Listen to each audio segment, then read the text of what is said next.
पाकिस्तान को second T20 international में एक और शिकस्त का सामना करना पड़ा बांग्लादेश के हाथों, जो कि 8 रन से मैच जीते और उन्होंने जो अपना होम रिकॉर्ड है उसको मज़ीद बेहतर किया है। जैसे कि हमने पास्ट में भी वीडियोस में बात की थी कि बांग्लादेश अपनी होम कंडीशंस में T20 क्रिकेट में या इवन ODI क्रिकेट में एक बहुत स्ट्रॉन्ग टीम है। और एक बार हमने दोबारा देखा कि वो टीम जिसने कि पिछले 4-5 सालों में ऑस्ट्रेलिया को हराया है अपनी होम कंडीशंस में, न्यूजीलैंड को सीरीज़ हराई है, इंग्लैंड को जो है वो 3-0 हराया था, अफ़गानिस्तान को हराया है और अब पाकिस्तान को भी उन्होंने शिकस्त दी। अगर हम स्टैट्स भी देखें तो in terms of win percentage in the home conditions in the last 5 years, Bangladesh की जो विन परसेंटेज है वो 67% है, which is third best after Australia and India. लेकिन यही टीम की इसी पीरियड में पिछले 5 सालों में अगर हम अवे देखें विन परसेंटेज तो वो सिर्फ 35% है, which is the second worst after West Indies.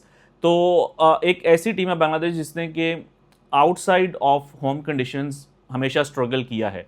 और आई थिंक कि उसके पीछे एक बहुत बड़ी रीज़न जो उनकी पिचेज़ हैं, जब वो देखते हैं कि कोई ऐसी टीम आ रही है जिसको कि हम स्लो एंड लो पिचेस के ऊपर मुश्किलात में डाल सकते हैं, तो वो नॉर्मली इस तरह की पिचेस बनाते हैं। अभी आई नो कि मे बी एक चैलेंज उनके लिए ये भी हो कि बारिशें हो रही थी तो शायद वो अच्छी पिच नहीं बना सके, बट मेरा ख्याल है कि बाज़ औक़ात ये एक स्ट्रेटजी भी होती है कि आपने अगली टीम को जो है वो कैसे डोमिनेट करना है। और यही एक रीज़न है कि बांग्लादेश के जो बैटर्स हैं वो ज़्यादा अपनी पावर हिटिंग स्किल्स को या अपनी टेक्निक्स को जो है वो ग्रो नहीं कर पाते, क्योंकि वो अपनी होम कंडीशंस में इस तरह की पिचेस के ऊपर खेल रहे होते हैं। तो जब यही टीम बाहर जाती है तो काफ़ी उनको मुश्किलात होती है। आप अगर देखें तो T20 वर्ल्ड कप में एक ऐसा फॉर्मेट जिसमें कि जो लो रैंक टीम्स हैं या जो वो टीम्स जो कि डेवलपिंग फेज़ में होती हैं उनके पास चांसेस होते हैं, बट उसमें भी जो है बांग्लादेश कभी भी सेमीफाइनल तक नहीं पहुंच सका। इवन जो सुपर 12 या सुपर 10 के भी जो राउंड्स होते हैं उसमें भी कभी कोई बहुत एक्स्ट्रा ऑर्डिनरी परफॉर्मेंस नहीं रही। Pakistan on the other hand I think they have lot of questions now कि आप उन कंडीशंस में जहाँ पे कि आपके बैटर्स को थोड़ा सा क्रीज को ऑक्यूपाई करना है, आप की क्या स्ट्रेटजी होगी।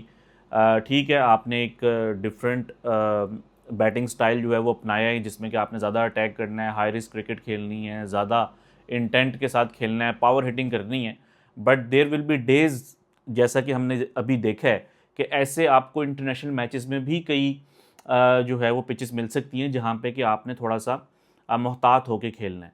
और अगर हम देखें तो रिसेंटली जैसे न्यूयॉर्क था, वहाँ पे इस तरह की पिच थी कि जहाँ पे कि आपको थोड़ा सा जो है वो देख के खेलना था, या एशिया कप के अंदर भी हमने देखा है कि इस तरह की पिचेस हमें देखने को मिली हैं पास्ट में, जहाँ पे कि थोड़ा सा आपके बैटर्स को जो है वो मोहतात होकर खेलना पड़ता है।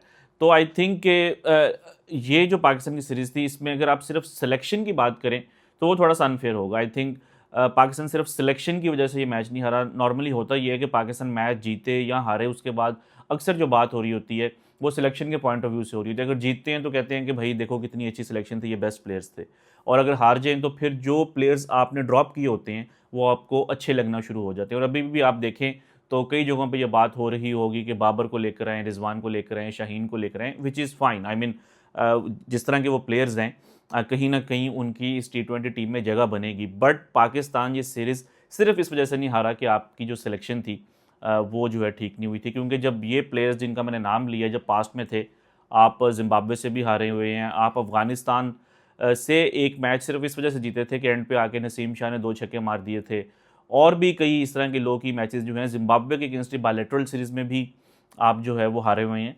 तो आई थिंक कि ज़्यादा जो इसमें इशू रहा है पाकिस्तान का वो स्ट्रेटजी को लेकर है। एक तो ये कि जब इस तरह की पिचेस होती हैं जहाँ पे कि आप अगली टीम को 110, 115, 130 के ऊपर आउट कर लें, या ये अगर पार स्कोर हो, तो हम अक्सर बॉलर्स को जो है वो ब्लेम नहीं करते। हमें लगता है कि शायद यार 120 या 130 जो है वो बॉलिंग की बहुत अच्छी परफॉर्मेंस थी। बट इस तरह की पिचेस पे तो आई थिंक कि बॉलर्स को ज़्यादा जो है वो एडवांटेज होना चाहिए। और आपकी अगर बांग्लादेश जो है वो पाकिस्तान के पावर प्ले में 4-5 आउट कर सकता है, तो वो क्वेश्चन फिर पाकिस्तान की मैनेजमेंट के ऊपर आता है कि आपकी जो है वो इस तरह की परफॉर्मेंसेस जो है वो क्यों नहीं थी। और उसके अंदर एक आई थिंक बहुत बड़ी रीज़न जो कि मैं बारहा बात कर चुका हूँ, पाकिस्तान की जो होम सीरीज़ थी उसके अंदर ये चीज़ रिफ्लेक्ट नहीं हुई क्योंकि आपके जो बैटर्स थे वो 200 रन्स कर रहे थे और आपको बैटर्स ने मैच जितवा दिया, तो आपकी जो बॉलिंग की डेफिशिएंसी थी वो सामने नहीं आई। वो जैसे हम बात करते हैं, पाकिस्तान ने पिछले 4-5 साल में सिर्फ यही बात की है कि हमने अपना पावर प्ले में बैटिंग रिकॉर्ड ठीक करना है, हमने अटैक करना है। लेकिन अब हम देख रहे हैं कि बैटिंग में आप अटैक कर रहे हैं पावर प्ले में, लेकिन बॉलिंग में आप डिफेंसिव साइड पे चले गए हैं। आप हमने होम कंडीशंस में भी देखा था, जो पाकिस्तान बांग्लादेश की होम सीरीज़ हुई, और यहाँ पे भी हमने देखा कि पाकिस्तान पावर प्ले में अपने वीक बॉलर्स को यूज़ कर रहा है। I mean no offence to the likes of Saim Ayub, Faheem Ashraf, they are very good bowlers, they are very good players.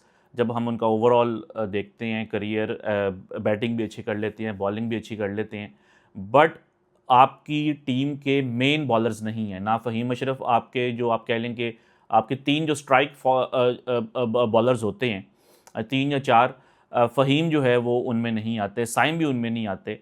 ये आपके 5वें या छठे बॉलर्स के रोल में जो है वो आ सकते हैं। ठीक है, आप बाज़ औक़ात पार्ट टाइम स्पिन को यूज़ कर सकते हैं पावर प्ले में, लेकिन अगर आप कंसिस्टेंटली, आपकी प्लानिंग ये है कि हमने पार्ट टाइमर से 2-3 ओवर्स करवाने हैं पावर प्ले में, तो देन जो है ये आप लगता है कि आपकी ओवरऑल स्ट्रेटजी ही ये है कि आप 7-8 बॉलर्स खिला लें, जिनमें से 2-3 स्पेशलिस्ट हों, बाकी थोड़ी बहुत बैटिंग कर लें, थोड़ी बहुत बॉलिंग कर लें। तो आई थिंक उससे आपका जो कॉम्बिनेशन है वो अच्छा नहीं बन सकता। आई थिंक T20 फॉर्मेट में भी जो है, जो आपके बैटर्स हों या बॉलर्स हों, एटलीस्ट हर रोल में अगर आपके बैटर्स हैं तो 5-6 स्पेशलिस्ट होने चाहिए। 3-4 जो है आपके बॉलर सिर्फ इस वजह से टीम में होने चाहिए कि वो अच्छी बॉलिंग कर सकते हैं, ना सिर्फ ये वजह होनी चाहिए कि वो थोड़ी-सी आपको आप कह लेंगे बैटिंग भी कर देंगे। तो आई थिंक कि पाकिस्तान की ये वाली जो स्ट्रेटजी थी बॉलिंग की, ये हमने इस्लामाबाद यूनाइटेड में भी देखा है, क्योंकि ऑब्वियसली माइक हसन जो हैं वो इस्लामाबाद यूनाइटेड के भी कोच हैं। सलमान आगा जो है वो इस्लामाबाद यूनाइटेड में आप कह सकते हैं कि वाइस कैप्टन हैं। तो वहाँ पे ये हम देखते थे कि आप 7-8 बॉलर्स के साथ जो है वो खेलते थे। बट आई थिंक कि आपने अगर तो एक अच्छी टीम बनना है, पाकिस्तान एक ऐसी टीम नहीं है जो कि सिर्फ बैटिंग के बलबूते के ऊपर जीत जाए। मे बी कोई और टीम हो, उनकी बैटिंग इतनी स्ट्रांग हो कि वो हर मैच में जो है वो आपको 200 सवा 200 रन्स करके दे सकती हैं, या मुश्किल कंडीशंस में भी वो 140-150 कर सकते हैं। तो वहाँ पे आप कह सकते हैं कि यार ये एक ऐसी टीम है जो कि सिर्फ बैटिंग से T20 मैच जीत सकती है। पाकिस्तान अभी जो है वो उस कैटेगरी में नहीं है। पाकिस्तान को अपनी बॉलिंग के ऊपर जो है वो कॉम्प्रोमाइज़ नहीं करना चाहिए, और आई थिंक कि यही जो है वो सबसे बड़ा फ्लॉ रहा है इन 2 मैचेस में भी। और जो पाकिस्तान ने बांग्लादेश के अगेंस्ट होम कंडीशंस में मैचेस जीते थे, उसमें भी ये चीज़ जो है वो सामने आई थी।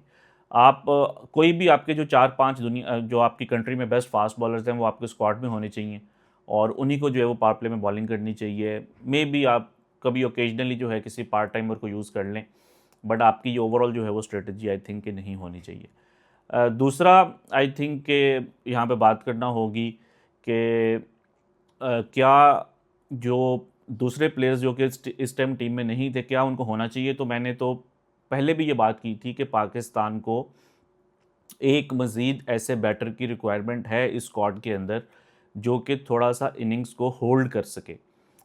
उसमें बाबर भी हो सकते हैं, रिज़वान भी हो सकते हैं, अब्दुल्ला शफ़ीक भी हो सकते हैं। अब्दुल्ला शफ़ीक की अगर आप देखें, रिसेंटली PSL में भी अच्छी परफॉर्मेंसेज़ हैं। अभी काउंटी में भी अच्छा खेल रहे हैं, मिडल ऑर्डर में खेल रहे हैं, स्पिन को अच्छा हिट कर रहे हैं, और बाबर एक ऐसे प्लेयर हैं जो कि थोड़ा इनिंग्स को बिल्ड कर सकते हैं।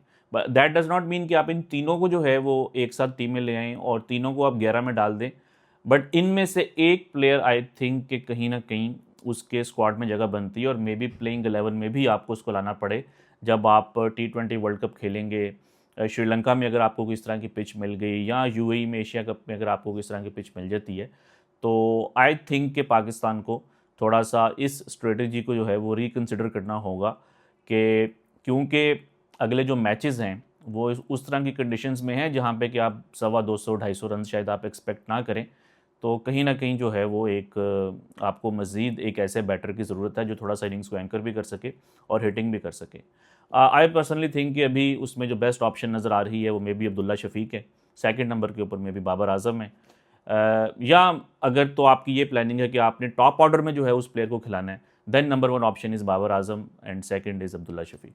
तो होपफुली पाकिस्तान जो है वो मज़ीद अपने फैंस को जो है वो मायूस नहीं करेगा।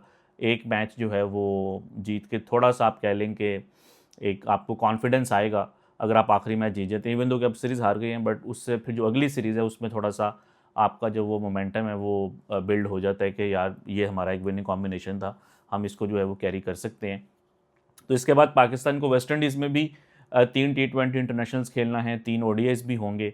तो आई थिंक कि फैंस मायूस ना हो, may be in 2 weeks Pakistan जो है कुछ मज़ीद मैचेस जीत के जो है वो फैंस को कुछ खुशखबरी दे दे। होपफुली आपको ये बातें जो है वो पसंद आई होंगी। कीप वॉचिंग टैप मैट, और आप जो है वो कमेंट्स में हमें अपने कुछ क्वेश्चंस और थॉट्स भी भेज सकते हैं, ताकि जो अगली जो एपिसोड होगी उसमें हम आपके क्वेश्चंस को लेके उसको जो है वो एड्रेस करेंगे, और होपफुली आपको जो है ये हमारी बातें जो है वो पसंद आई होंगी।